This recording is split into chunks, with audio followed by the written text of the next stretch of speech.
So welcome everyone. Good afternoon. Thanks for joining us for IPHA's third Thursday Lunch and Learn web series.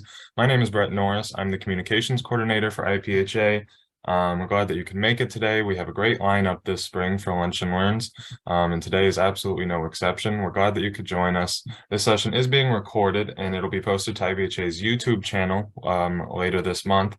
Before we get started, just a couple housekeeping items. Your microphone should be muted during the presentation just to make sure we can hear the speaker and make sure we keep enough bandwidth as we go along. There'll be plenty of time for some live discussion. You can come off mute, turn your cameras on. We can chat, or you can put questions in the chat here on Zoom. That works too, whatever you prefer. Today, we're joined by Christine Herr from ArtForce Iowa, who will speak with us about their partnership with IPHA. Again, there'll be plenty of time for Q&A, but for now, I'll just hand it over to Christine to get us started. Hello, thank you. I'm so excited to be here. So I'm not gonna lie, ArtForce Iowa does not do PowerPoint presentations, but we've been doing them more often because of the pandemic. So I'm gonna go ahead and start sharing my screen, and that way you all can kind of follow along with me. Okay. Can everybody see this okay? Maybe some emoji thumbs up. Looks good. Looks good, Christine. Awesome. All right, so welcome. Thank you for being here. I am going to try my best to have a lot of things up so we can participate. Before I even begin talking about ArtForce and our partnership, I just want to take some time to welcome everybody into this space. So I want to welcome people of all genders, people of all ages, people who can communicate in more than one language. And yes, body language is a language. I want to welcome people who are immigrants or who have ancestors who migrated, people who are survivors, people who like to talk and people who don't. I want to welcome people from all over the world. I want to welcome people with loved ones who are locked up or far away, people who have struggles with their parents or guardians or caregivers, people who have family members who are no longer here. And I really want to welcome the indigenous people of this land who took care of it for more than 10,000 years. And lastly, I want to welcome the kindness in you. So thank you for being here. ArtForce Iowa is a 501c3 nonprofit based in Des Moines, Iowa. And our mission is to create opportunities for youth to transform through art. So you can read the slide here, just kind of gives you a little bit more of who we are and what we value, what we want to become, and the beliefs that we have as an organization, along with what our purpose statement is. And I'm just so proud to be a part of an organization with individuals who are committed to making the world a better place. And it's a fun place to be in. So ArtForce Iowa, we are a 501c3 nonprofit, like I said, based here in Des Moines. We were founded in 2012. And our conception story is a phenomenal one. It's a story that we just recently started to share back in 2019, mostly because we had been sharing a different story that wasn't true. And I'm so proud and honored that we can finally share the true story of ArtForce Iowa and how our organization was conceived. So ArtForce Iowa was actually conceived by a man who was convicted of attempted murder and terrorism right here in Des Moines, Iowa. His hope was to be the last Black kid to recognize that he was an artist while in jail. So ArtForce Iowa really became an organization because he had this dream. He had this idea that maybe if he had art, maybe if he had a caring adult, his life would have looked a little bit different. He was in and out of juvenile court. And as an adult, got into some things that weren't healthy for him. And so our organization said, okay, let's work with young people who are in the system, young people who are a part of juvenile court. And when we started, we trained some professional working artists in our community to mentor the young people in our Creative Pathways program. And it became challenging because more and more adults were recognizing that there were young people who could benefit from our program. And sadly, we had to say, hey, if they're not involved in juvenile court, we can't enroll them into our program. We're only serving young people who are involved in the juvenile court services. So as a couple of years went by, we started realizing that, you know, maybe we need to be opening up our programs. Maybe there are other young people who are in need of art, need of a positive adult. So in 2016, we decided to open our programs to also include young people who were part of the family court system, young people who were involved in foster care and adoption, to young people who were labeled as bad or disruptive in the classroom. And in 2016, it was also a big year for us because we were able to create a whole new program called the HEROES program that serves young people who identify as refugee and immigrant youth.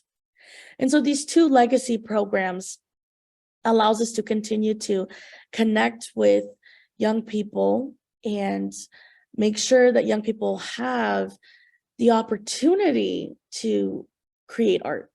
They have the opportunity to explore and discover who they are in a safe way. What you see here is our Yes Kindness campaign. We did this a couple of years ago and decided that, you know what better way to start than to encourage our young people to show some kindness for each other. So in 2016, when we had two groups of young people in two different populations, two different programs, we were recognizing that our refugee and immigrant youth were sharing things like, oh, I'm afraid to make art with kids in the other program. Those are the kids who bully me in school. And then we had our young people who in the Pathways program who were like, man, those kids, they smell weird. Those refugee kids, they're different. I don't know how we can make art. And as the adults and the staff, we were just thinking, oh, if we can't find a way for our young people to build connections with each other, how are we going to support the greater community to form those connections, to the greater community to understand that our young people aren't bad, that our young people, aren't disruptive, but that they are going through trauma. And so we started doing family meals together, and we were like, okay, we're going to break bread. We're going to say yes to kindness. We're not going to do the traditional, hey, we got to have an intervention with you all. And instead we started sharing meals. And before we knew it, young people were recognizing, oh, I can't believe I even thought this about you. I can't believe I thought about this about you, because you're just like me. And so as we were eating and sharing meals together, we started to see more youth collaboration happening. And that's where the Yes Kindness really came from, was how do we choose to be kind? How can we be kind and still hold each other accountable so that we can make a greater impact, a more positive impact? So at ArtForce Iowa, we encourage everyone to participate in a value sort. And I want to encourage all of you to join me in doing this. So if you can get yourself onto this website here, artforceiowa.org/values, we're going to have a lot of fun. I'm going to keep this up for a little bit, just so that everyone can get this in there. I will also drop it. Oh, thanks, Elizabeth. So when you get to the website, it's going to look something like this. It's going to say, find your number one value. The colors might look a little different, but it's still going to be the same concept. And what I'm going to encourage you is to just click and drag whatever value is here, and you can just put it in the bucket that makes sense to you. There's no wrong way to do this. So whatever value pops up, if it's not important to you, definitely stick it there. If it is important to you, make sure you put it there. And if it's most important, drop it into that bucket. I'm going to play some music for us so that you don't just hear my breathing.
All right, I'm going to follow up with some additional instructions, but if you're not at that step yet, don't worry.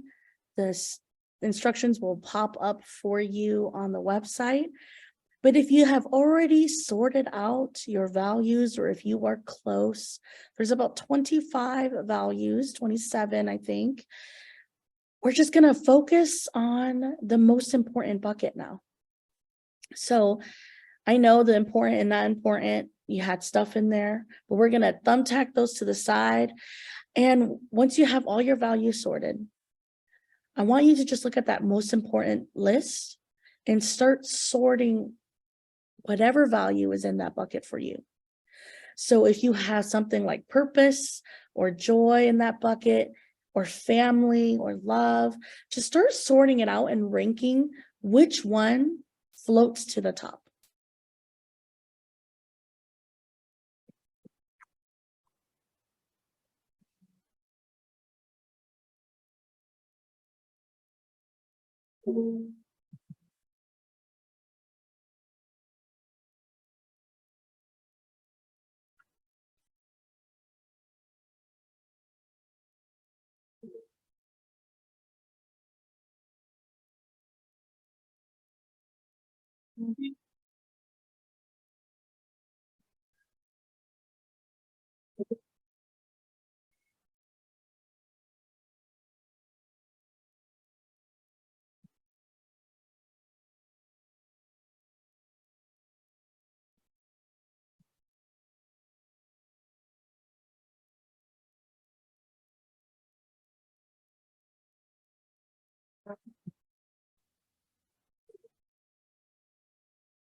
All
right, I'm gonna give us 1 more minute.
Okay, I'm gonna bring everybody back. So I'm gonna do something really fun. It's called a waterfall effect. And I'm gonna ask you to type in your top value into the chat, but don't push enter until after the count of 3. Just so that we can see what everybody's values are. So I'm gonna have everyone type it in.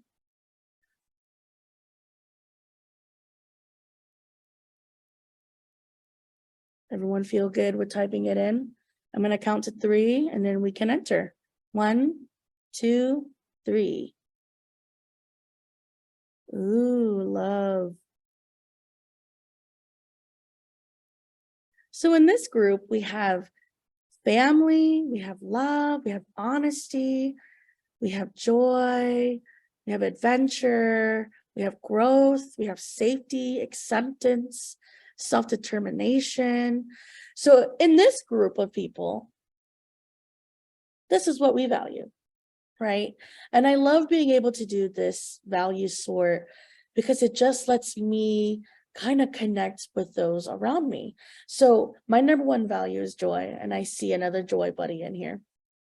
And this is an activity that we do with everyone who comes to ArtForce, whether they are, a youth artist participating in our programs, an artist mentor that we hire to work with a young person. We do this as a staff. We do this with our professional development trainings for adults and juvenile court officers. And we do this because we want everyone to know that what we value can be a great way to connect with someone, but it's also a wonderful way to say, hey, I can humble what I value to make space for this person's value that might not be my number 1. So not only does it help us to connect, it helps us to have some humility. And then the most important thing for me, especially with serving young people, is I like using this example because it's happened often enough. But when a young person has a problem, they're struggling with something, we can always say, hey, what's your value? And maybe the answer to the problem that you're going through, maybe the answer is in your value. So a couple years ago, we had a young girl who her number one value was love. And she had shared with us, you know what, I just hate my mom. She's being such a bee right now. And I really wish she would listen to me. And instead of going at her and saying, oh my gosh, don't be so mad at your mom. Your mom's trying her best. We instead said, hey, what's your number one value again? Oh, well, it's love. All right. So how can you live truly and honestly in your value? Is hating your mom helping you live and honor what you value? Oh, well, no, it's not. All right. So how can we help get you on the path where you can honor what you value? So I love doing the value sort. I want to encourage all of you to do this with, your family, with those who you serve, with your coworkers. It's a great way to connect. It's also a great way to just learn a little bit more about yourself. So at ArtForce Iowa, we are all arts based. I'm going to show some arts that our artist mentors have made, just so that you can see who are the adults who get to work and create art with our young people. So this artist is a Korean American. Her name is Nasul Sun. She creates beautiful collages. And last spring, we were able to create collages with the young people in the schools that we get to serve.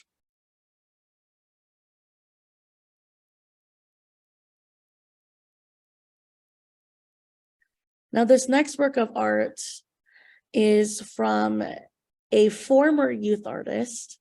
She came to our programs in 2016 when we first launched the Heroes program. And she is now an American citizen, but was a refugee from Thailand. She is Karen, and her name is December. So all of these little dots that you see in here, she hand made these little dots. So I know for you, when you're looking at it, it just looks like little blobs, but they're all tiny, tiny circles. She's the same artist here. And what's so special to me is she started our program as a youth artist, and now she is an artist mentor. So she, supports our programs to serve other young people in the schools. She supports our online shop. And I always think it's really neat to see former participants come back as adults and who are supporting the program. And for us at ArtForce, it's so important to have this cycle of we're planting these seeds, we're watering these seeds. Now they're growing and they're coming back and redoing it too.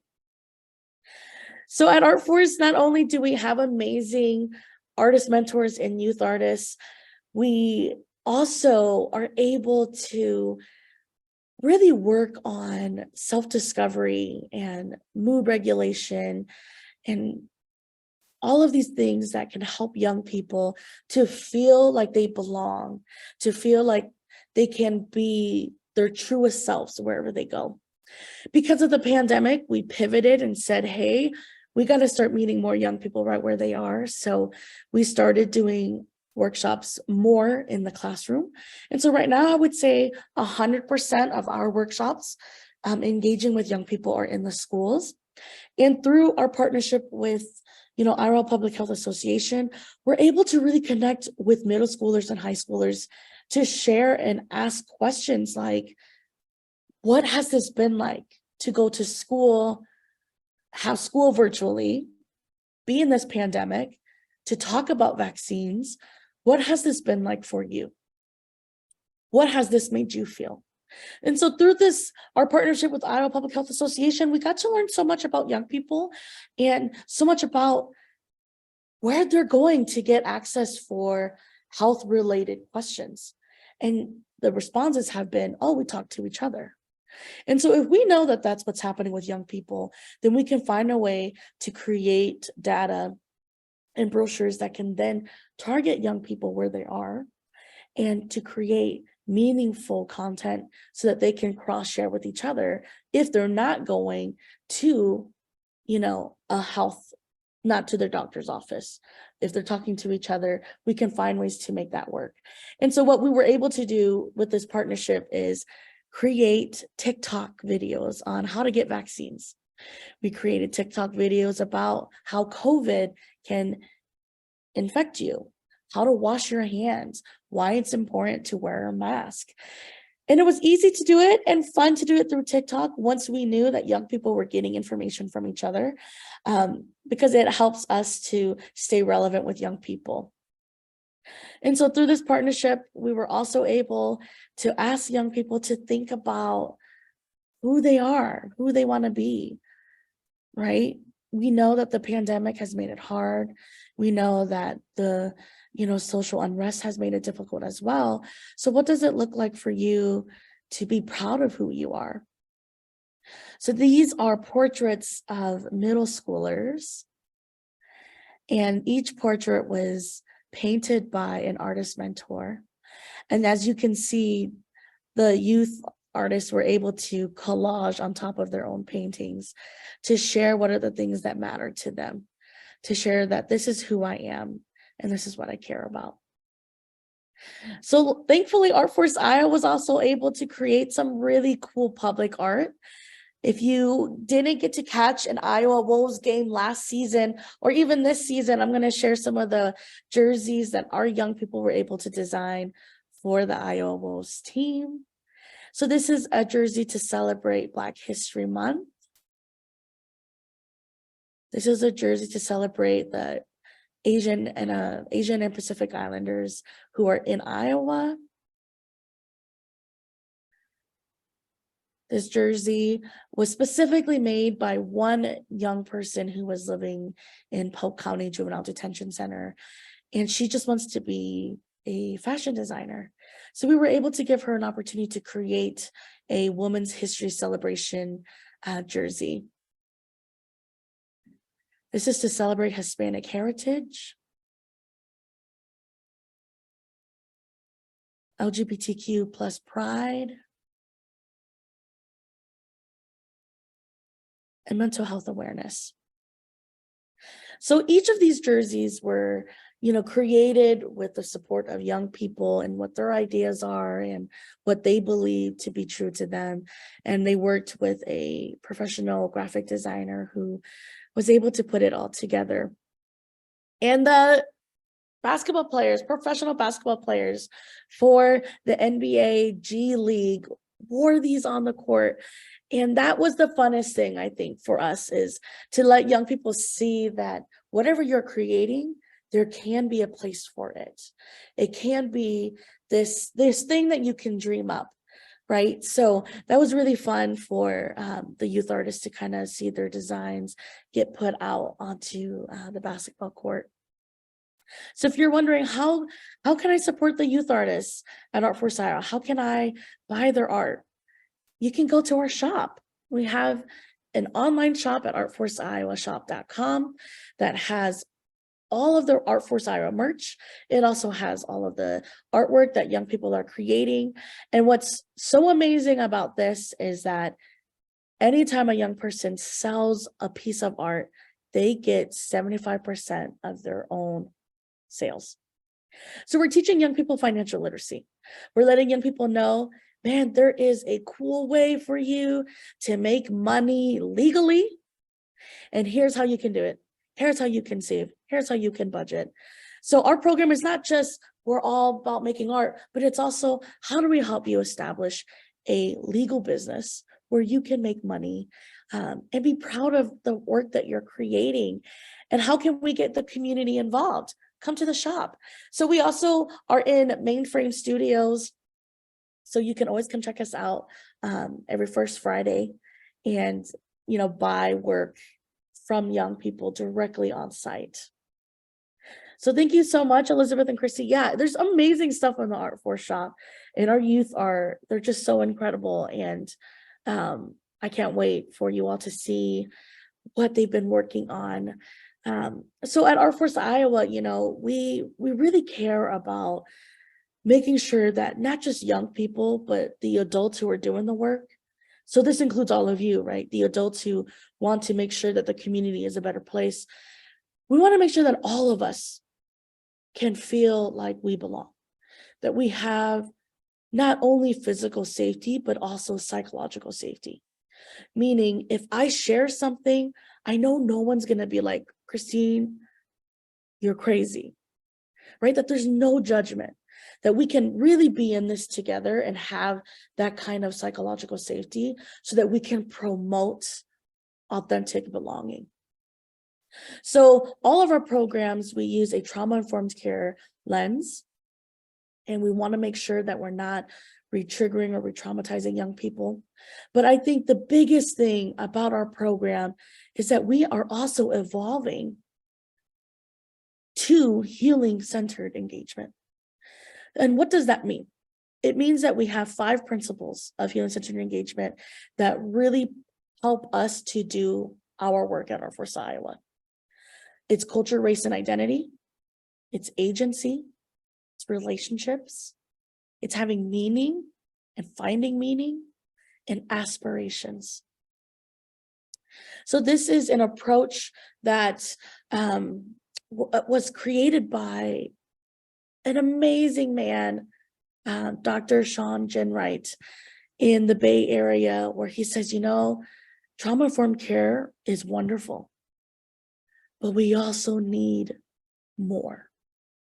We need to be able to recognize that the way people identify themselves matters in their healing, that having agency, self-determination, and autonomy matters in healing.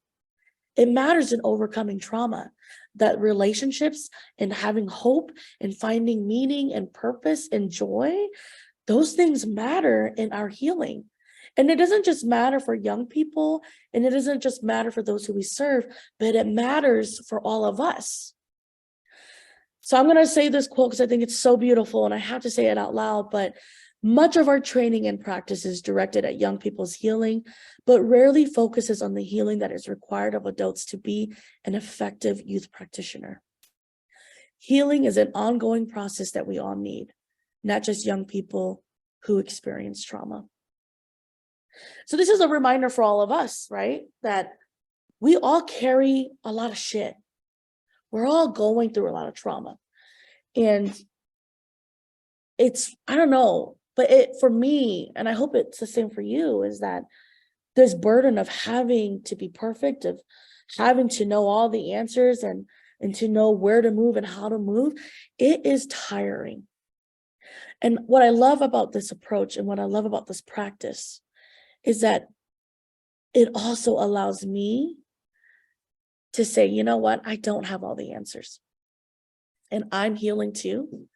And all of us, we're all in this together for real.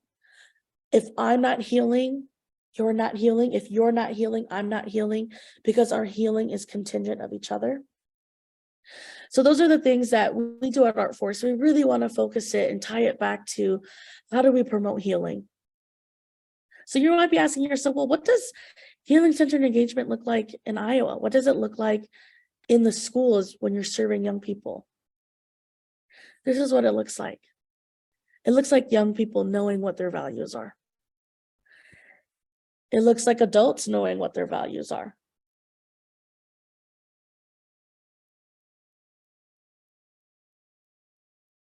What you see here are 3-inch buttons that were made by young people so that they could honor their values. These are masks that were given to the young people to create, what does it look like when you're living within your value? And what does your mask look like if you're not living in your value? It looks like collaboration.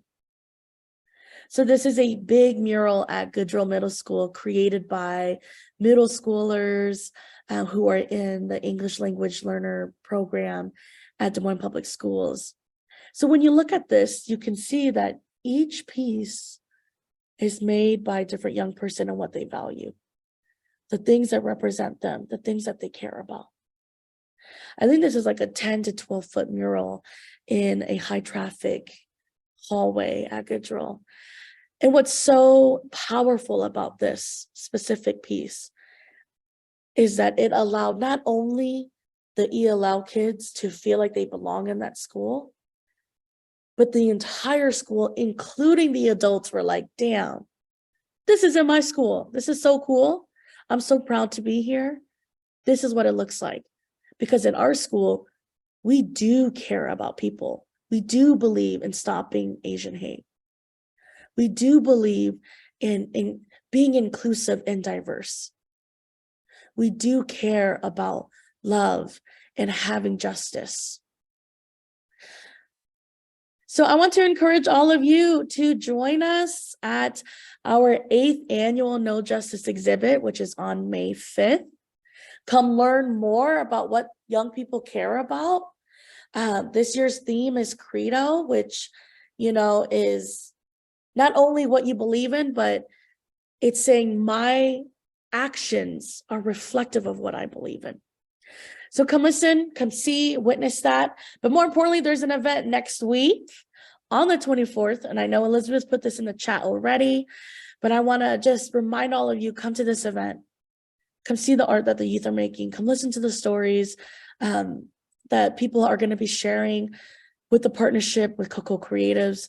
So be part of the community, support us, come out, show up. If you're asking yourself, man, how do I support? The first step and kind of the best step is just showing up first. I want to open this up for questions if anybody has any. You could drop them in the chat. You can also unmute. I will stop sharing.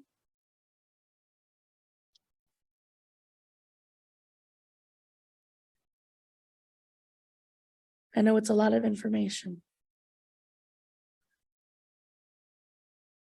I really appreciate it, Christine. I know that I've heard you talk a few times and I love it every time. And I'm so excited about the work that you guys are doing. I don't think anybody really gets it, but how much you are making a difference in so many youth's life. And it's been awesome from IPHA and Iowa Immunizes standpoint to be able to kind of get a little bit of public health stuff in there too, because it's not separated. You guys have told us that. I mean, this was stuff you were already doing and the issues that were already in their lives. And so it's really amazing to continue that work with you.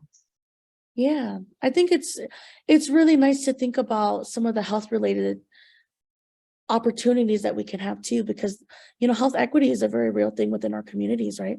So whether they're low income or refugee immigrants where they might not have access to brochures that are in their language, I think the biggest thing that I've really seen in the pandemic too, and I try to say this as much as I can with folks, but it's like when our refugee community are getting their health information from YouTube, and it's false information, YouTube doesn't take it down because it's not in English, right? And so we have stories like drinking your own pee to beat COVID being a thing that we are fighting against in our communities. And so we have refugee members who think, oh, if I get COVID, I can just drink my pee because that's where I'm getting my health information from on YouTube and it will heal me. And it's killing our communities. Right? And so I think being able to collaborate with you all and have young people guide some of those conversations have just been really phenomenal. Yeah, it's definitely shaped some of the grant works that we've done, even in other projects, for sure. Yeah. Renee, we have not. Our communities that we have served have typically been in Central Iowa, but I'm so open and I really want us to be able to be an organization that does serve more than just the Des Moines Metro. I think the farthest we have gone is Boone, but that's still pretty central to me. So I would love to collaborate with other communities, especially in areas where we know our young people are living in. And to me, I feel like young people who are surviving trauma, they're everywhere, right? They're everywhere. And so that's our demographic. We are funded through United Way. We get to work with some fun partners like Iowa Public Health Association. So we get some fun grants there to do partnerships. We're also funded by the Attorney General's office to support child survivors. So we get funding from different places. We get funding from individual donors as well, some smaller foundations. Yes, catching them young is so difficult. What I'm learning is that as we work with them in middle school, it's helping us because they're a little bit more open in that age group. You know, I feel like once you're working with some high schoolers, they're a little bit more like, oh, I'm cool. That's some stupid shit. I don't want to do that. And so for us, it's like, how do we stay relevant? How do we make sure that high schoolers think we're cool so that we can be in conversations with them? And I think not being traditional and not being schooly helps, right? Not that we're anti-school, because we're not, but the fact that we can say we're not part of a school establishment allows us the cool factor to work with young people too. But it is difficult, you know, when it comes to whether it's like anything health related. It's hard with young people because there's also this cultural gap where we don't, as young people, we don't talk to our elders that way. And so we've been able to find ways to help young refugees and help young immigrants find ways to have some of those conversations with their parents in a way that will hopefully not result in an argument. Yeah, you get about 5-10 seconds, which is why we love TikTok. Kids are on TikTok all the time, and being able to provide, you know, brochures that young people can really want to have. And I do want to encourage, I feel like ArtForce, we've been able to have meaningful conversations because we build trust with young people. So we don't go in and just say, hey, we got a survey, tell us your answers. We really go in and we say, okay, we know we're going to have to spend like 10 hours with these young people. And I know that is a time commitment, but that investment gives you the best return, because not only do you get the meaningful dialogue, you get to build real positive connections. And at the end of the day, if we can build positive connections and get meaningful content, that's what we want. So, you know, if you're struggling with, man, how do I get these young people to share? How do we get these young people to participate? You got to build trust. And you can use that value sort as one of the first steps into building trust, because you learn a lot. You learn a lot. You know, almost, I want to say like 50% of our community, our young people, what they care about is their family. That's what they care about. And that can be an angle for you to be like, okay, if I know they care about family, maybe we need to be hosting some family events. This is how we're going to get young people there. This is how we're going to get families there. Now, what does that look like? What are the barriers to having these kinds of things, right? Yes, it doesn't happen overnight. Not at all, Nancy. And I know it's difficult, right, to build trust. And so one of the things that I would recommend is Brene Brown's, I'm going to put it in the chat, braving, using braving to build trust, or at least in a way to talk about what trust means. I think it's a great tool, but, you know, I really want to encourage everybody. Like, I know the work is hard and it can get really tiring and it can get really discouraging, right? That's why we're here as the adults, because we're going to have those, like, we're going to have those days where all we want to do is use the F word because everything is just falling apart. And you're like, well, shit, if it's not one thing, it's another. And I think if we can really support each other and create a community as the adults who are doing the work, we can at least remind each other there's grace here, right? We can build trust with each other so that we can build trust with our communities.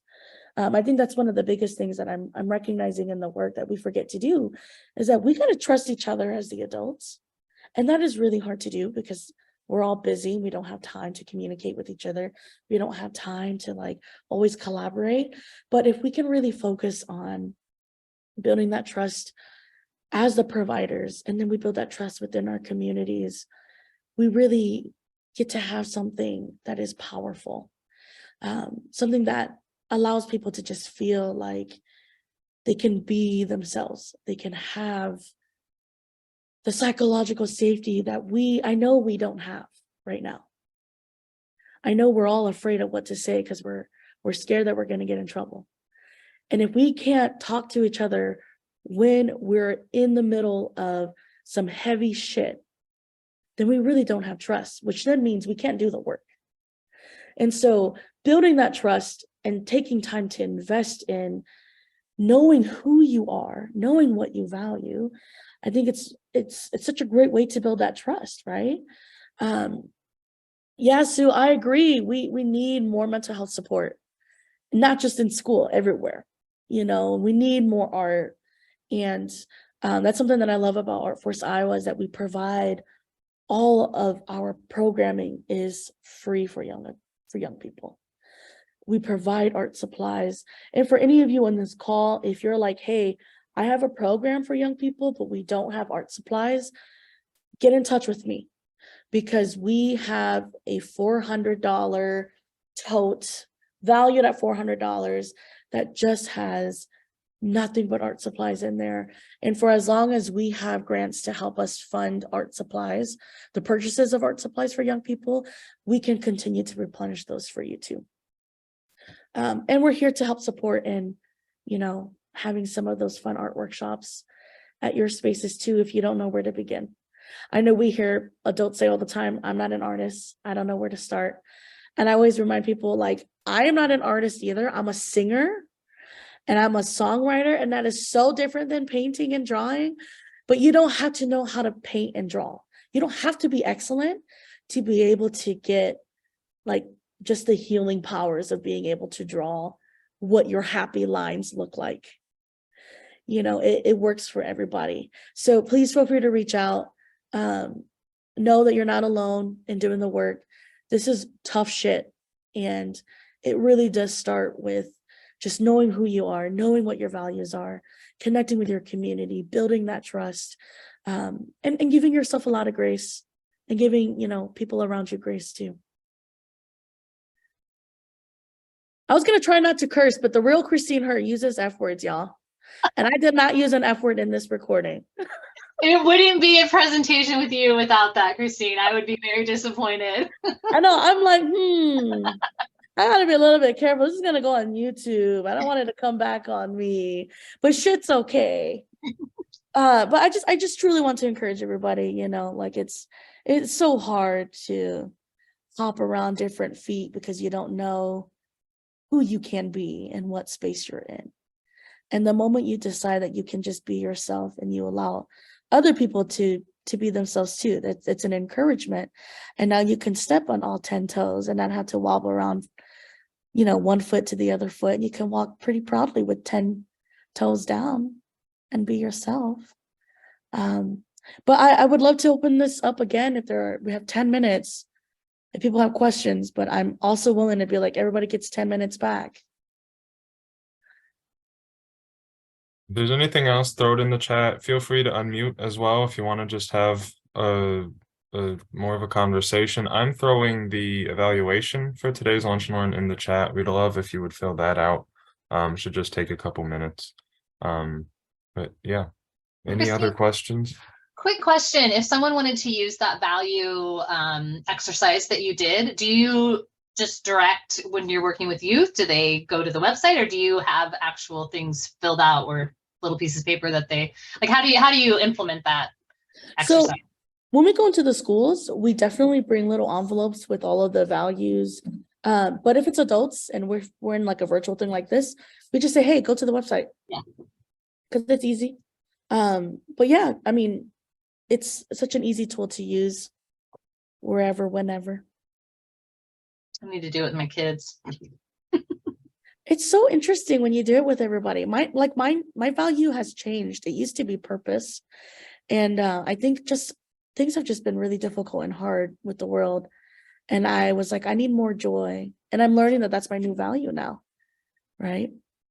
And values typically don't shift unless something big happens. And I'm like, oh, pandemic is big enough.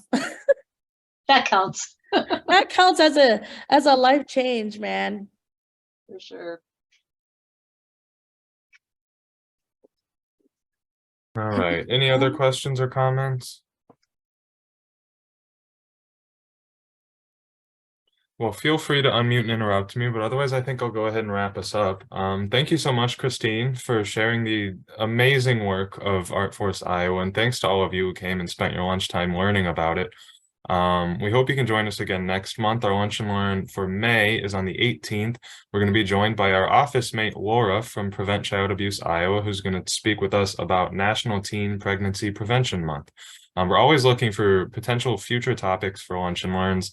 We're scheduled through this spring, and we'll have a couple months off. We'll start again in the fall, and we have openings later in the fall through the winter and next spring. So if you're interested, or if you know of someone else who might have work that they'd like to share, reach out to me. My email is just Brett, 2 T's, at iowapha.org, or reach out to anybody with IPHA, and we'll get you on the schedule. Recordings of all the Lunch and Learns can be found on our YouTube channel, and you can find any other webinars that you may have missed there. But thanks again, Christine, and thanks to all of you who joined us.